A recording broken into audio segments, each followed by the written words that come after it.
தமிழர்களின் பிரச்சினைகளுக்கு ஒரு தீர்வு ஒற்றையாட்சிக்கு முடிவு கட்டுவதே. சந்திகாவின் தோட்டத்திற்குள் புகுந்த இளைஞன் மீது துப்பாக்கிச்சூடு. தொழிலுக்கு அமர்த்தப்படும் சிறுவர்கள் விடுக்கப்பட்டுள்ள கடும் எச்சரிக்கை. நாட்டில் அரிசிக்கு தட்டுப்பாடு ஏற்படும் அபாயம் வெளியான தகவல். உயிருடன் இருப்பவரை இறந்துவிட்டதாக அறிவிப்பு, அதிர்ச்சியில் உறவினர்கள். வரவு செலவு திட்ட முன்மொழிவு ஆய்வில் வெளியாகிய தகவல். வாக்குகளை குறிவைக்கும் கட்சிகள், தமிழ் மக்களுக்கு நாமல் எச்சரிக்கை. IMFஇன் அனுமதி மகிழ்ச்சியை அளிக்கின்றது. அரசியலமைப்பின் 13வது திருத்தத்தை நடைமுறைப்படுத்துவேன் என கூறும் நீங்கள் அதில் எவ்வாறான அதிகாரங்களை தரப்போகின்றீர்கள் என்று சஜித் பிரேமதாசவிடம் யாழ்ப்பாண மாவட்ட நாடாளுமன்ற உறுப்பினர் சி விக்னேஸ்வரன் கேள்வி எழுப்பியுள்ளார். அத்துடன் காணி காவல்துறை அதிகாரங்கள் சம்பந்தமாக முழுமையான அறிக்கையை வெளிப்படுத்த வேண்டும் என்று கோரியுள்ளார். யாழ்ப்பாணத்துக்கு விஜயம் செய்துள்ள ஐக்கிய மக்கள் சக்தியின் தலைவரும் எதிர்க்கட்சித் தலைவருமான சஜித் பிரேமதாச விக்னேஸ்வரன் எம்பியை நேற்று சந்தித்து கலந்துரையாடினார். யாழ் நல்லூருக்கு அருகாமையில் உள்ள விக்னேஸ்வரனின் இல்லத்தில் நடைபெற்ற இந்த சந்திப்பின் பின்னர் ஊடகங்களுக்கு கருத்து தெரிவிக்கும் போதே அவர் இவ்வாறு கூறியுள்ளார். யாழ்ப்பாணம் வந்துள்ள சஜித் பிரேமதாச என்னையும் சந்திக்க கலந்துரையாடினார். இதன்போது பல்வேறு விடயங்கள் தொடர்பில் இருவரும் பேசினோம். குறிப்பாக 13வது திருத்தச் சட்டத்தை முழுமையாக தான் நடைமுறைப்படுத்தப் போவதாக அவர் கூறியிருந்தார். தமிழ் மக்களுக்கு தான் எதனை செய்ய போகின்றேன் என்பதை எனக்கு கூறிவிட்டு செல்வதற்காகவே என் வீட்டுக்கு வந்ததாகவும் அவர் தெரிவித்துள்ளார். முன்னாள் அதிபர் சந்திரிகா பண்டாரநாயக்க குமாரதுங்கவிற்கு சொந்தமான ஹரஹல்ல வயல்வேத்திய தோட்டத்தில் தேங்காய் திருட முற்பட்ட இளைஞன் மீது துப்பாக்கிச் சூட்டை மேற்கொண்ட குற்றச்சாட்டில் காணியின் காவலாளிகள் இருவரை துப்பாக்கிகளுடன் நிட்டம்புவ காவல்துறையினர் கைது செய்துள்ளனர். நிட்டம்புவ ஹரஹல் காம பிரதேசத்தைச் சேர்ந்த 23 வயதுடைய இளைஞரை துப்பாக்கிச் சூட்டுக்கு இலக்காகி படுகாயமடைந்து வட்டுப்பிட்டிய வைத்தியசாலையில் அனுமதிக்கப்பட்டுள்ளார். அவரது உடல்நிலை மோசமடைந்தால் மேல் சிகிச்சைக்காக கொழும்பு தேசிய மருத்துவமனைக்கு மாற்றப்பட்டார். உரிமம் பெற்ற 12 பேர் துப்பாக்கியால் இந்த துப்பாக்கிச்சூடு நடத்தப்பட்டுள்ளது.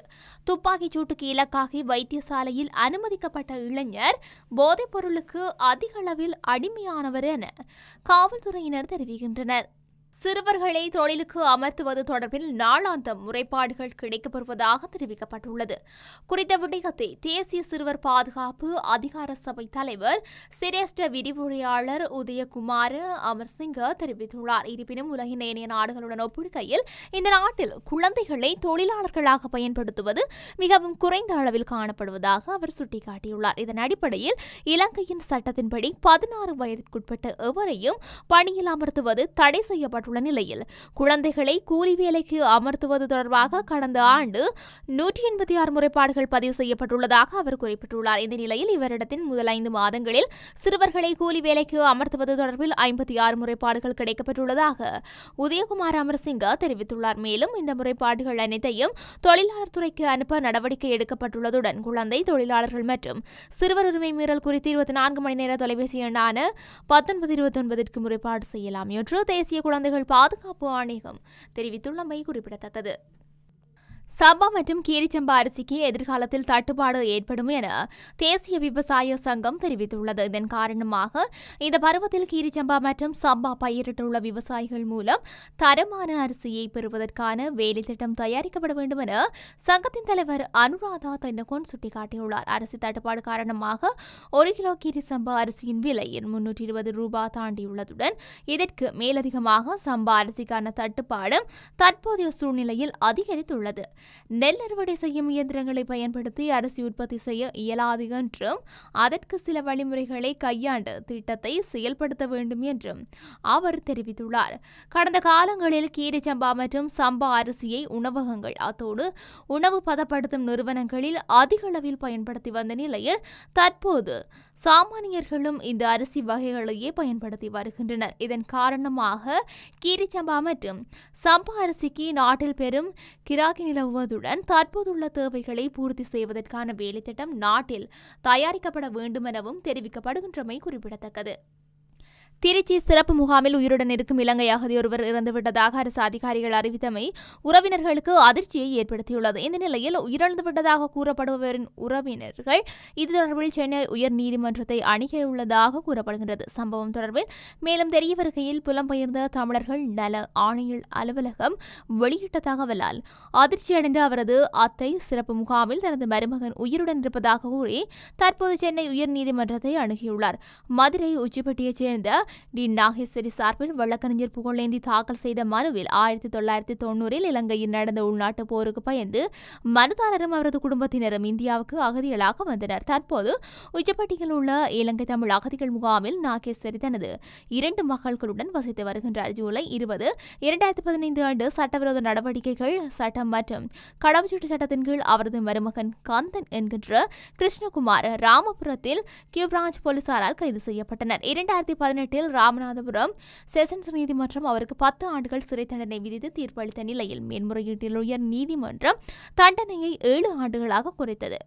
தண்டனை முடிந்ததும் காந்தன் சிறையில் இருந்து விடுவிக்கப்பட்டு திருச்சியில் உள்ள வெளிநாட்டவர்களுக்கான சிறப்பு முகாமில் அடைக்கப்பட்டார். 1990 ஆண்டு முதல் அவரும் அவரது குடும்பத்தினரும் பதிவு செய்யப்பட்டு அகதிகள் முகாமில் வாழ அனுமதிக்கப்பட்டதை சுட்டிக்காட்டிய நாகேஸ்வரி இப்போது தனது மருமகனை தன்னுடன் தங்க அனுமதிக்க தயாராக இருப்பதாக அதிகாரிகளிடம் கூறினார். ஆனால் ஏப்ரல் 17 அன்று காந்தன் இறந்துவிட்டதாக அதிகாரிகளிடமிருந்து அவருக்கு தகவல் கிடைத்தது. இதையடுத்து காந்தன் இன்னும் உயிருடன் இருக்கின்றார் என்று கூறி நாகேஸ்வரி நீதிமன்றத்தை நாடியுள்ள நிலையில் இந்த மனு வரும் திங்கட்கிழமை விசாரணைக்கு வரவுள்ளதாக தமிழக தகவல்கள் தெரிவிக்கின்றன. இலங்கையின் 2023 ஆண்டுக்கான வரவு செலவு திட்ட முன்மொழிவுகள் நிலை குறித்து வெரைட் ரிசர்ச் தகவல்கள் வெளியிட்டுள்ளது. இதன்படி 2023 வரவு செலவு திட்டத்தில் 89% அதிக வருமதியான செலவின முன்மொழிவுகளில் முன்னேற்றத்தை தகவல் இல்லை என்பது கண்டறியப்பட்டுள்ளது. வரவு செலவு திட்டத்தில் மொத்தமாக செலவினங்களுக்காக ஒதுக்கப்பட்ட 49.3 பில்லியன் ரூபாய்களில் 43.8 பில்லியன் ரூபாய்களுக்குரிய திட்டங்களே முன்னேற்றமில்லாமல் இருப்பதாக தெரிவிக்கப்பட்டது. முன்னதாக 2022 ஒதுக்கப்பட்ட நிதியிலும் 93% திட்டங்களில் முன்னேற்றங்கள் ஏற்படவில்லை. இந்த நிலையில் 2017 ஆண்டு முதல் சமர்ப்பிக்கப்பட்டு வந்த வரவு செலவு திட்டங்களில் கடந்த 2 வருடங்களுக்குரிய தகவல்களே மோசமானவையாக கருதப்படுகின்றது. கடந்த 2 ஆண்டுகளில் வரவு செலவு திட்ட முன்மொழிவுகளை அதிக ஒதுக்கீடுகளை பெற்ற சமூக நல கொடுப்பனவுகள் பற்றிய பார்வைத்திறன் குறைவாகவே உள்ளதாக வெரைட் ரிசர்ச் குறிப்பிடுகின்றது. வாக்குகள் குறிவைத்து செயல்படும் அரசியல்வாதிகள் தொடர்பில் தமிழ் தலைவர்களும் தமிழ் மக்களும் மிகவும் அவதானமாக செயல்பட வேண்டும் என ஸ்ரீலங்கா பொதுஜன பெரமுனவின் தேசிய அமைப்பாளர் நாமல் ராஜபக்ச எச்சரிக்கை விடுத்துள்ளார். திடீரென தனது கொள்கையை மாற்றிக்கொள்ளும் சில அரசியல்வாதிகள் வாக்குகளை பெறுவதற்காகவே இவ்வாறு செயல்படுத்தப்படுவதாகவும் அவர் தெரிவித்துள்ளார். தேர்தலுக்காக மட்டும் தங்கள் கொள்கைகளை மாற்றுபவர்கள் குறித்து தமிழ் மக்கள் மிகவும் அவதானமாக செயல்பட வேண்டும் எனவும் ஆரம்பம் முதலே 13வது திருத்தச் சட்டத்தை அமல்படுத்துவதற்கு ஆதரவளித்து வருவதாகவும் கட்சிகளையும் அதனை எதிர்த்த கட்சிகளையும் தமிழ் மக்கள் அவதானிக்க வேண்டும் எனவும் அவர் குறிப்பிட்டுள்ளார். அத்துடன் நிறைவேற்று அதிகாரம் கொண்ட ஜனாதிபதி முறைமையை ஒழிப்பதற்கு ஆதரவளித்த அரசியல் கட்சிகள் தற்போது மாறிவிட்டதாகவும் குறித்த கட்சிகளின் இரட்டை வேடம் தற்போது வெளிப்படுத்தப்பட்டுள்ளதாகவும் நாமல் ராஜபக்ச மேலும் தெரிவித்துள்ளார். சுமார் 336 மில்லியன் அமெரிக்க டாலர் இலங்கைக்கு கிடைக்கப்பெறவுள்ளதாக நிதி ராஜாங்க அமைச்சர் ரஞ்சித் சியாமலப்பிட்டிய தெரிவித்துள்ளார்.